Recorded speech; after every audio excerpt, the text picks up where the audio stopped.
এবারে এখন জোয়ানো জল ভরা মানে সারা এরিয়া নিয়ে হচ্ছে।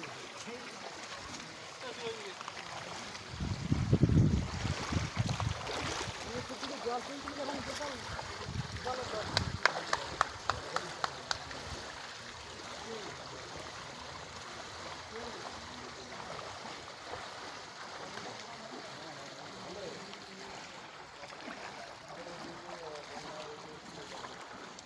সব বাড়ি ঘর ডুবে গেছে, একতলা ছাদ ডুবে গেছে, প্রচুর ক্ষয়ক্ষতি হয়েছে, চাষবাস সব কিছু।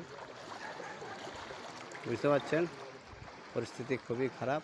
রাত্রে জল বাড়তে পারে, আবার জল ছেড়েছে, জল বাড়তে পারে। ক্যামেরায় Uday YouTube channel. Thank you.